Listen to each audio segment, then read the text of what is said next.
નમસ્કાર દર્શક મિત્રો, જનરપન ન્યૂઝમાં આપનું સ્વાગત છે। હું છું આપણો મિત્ર કંચન પરમાર। આવો સાંભળીએ આજના મુખ્ય સમાચાર।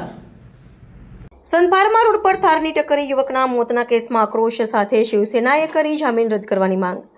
વડોદરા શહેરના સંભારમા રોડ પર ગત 14 ફેબ્રુઆરી 2026ના રોજ મોડી રાત્રે સર્જાયેલા એક ગમખ્વાર અકસ્માતની ઘટનાએ હવે રાજકીય અને સામાજિક વળાંક લીધો છે। પૂરપાટ ઝડપે આવી રહેલી થાર ગાડી એક નિર્દોષ એક્ટિવા ચાલક યુવકને અડફેટે લેતા તેનું ઘટના સ્થળે જ કરુણ મોત નીપજ્યું હતું। આ મામલે મૃતકને ન્યાય અપાવવા માટે વડોદરા શહેર શિવસેના મેદાને આવી છે।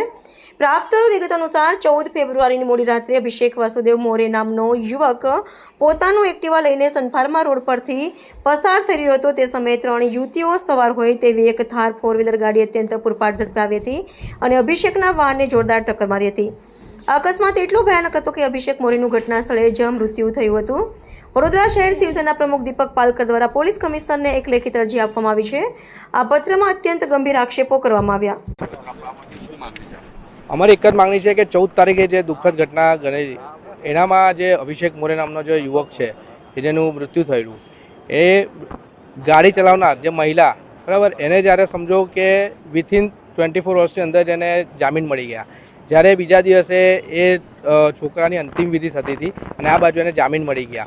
એટલે આપણા ગૃહમંત્રીને ડેપ્યુટી સીએમ જે છે એ આપણા કહે છે કે ભાઈ કાયદામાં રહેશો તો ફાયદામાં રહેશો, મોટી મોટી વાતો કરો છો સારી વાત છે, તો કાયદો એટલો મજબૂત બનાવો ને કે આવા લોકો છૂટી ના શકે। બીજી વસ્તુ કે ગાડીનો FSL રિપોર્ટ હજુ સુધી આવ્યો નથી, એ આવ્યો છે કે નથી આવ્યો, ક્યારે આવશે, એટલે ઘણી એવી બાબતો છે અને જો એનામાં ઓવર સ્પીડિંગ બતાવતા હોય તો પોલીસે સાથે રાખીને એની જામીન અરજી રદ કરવી જોઈએ। આ અમારી માંગણી છે।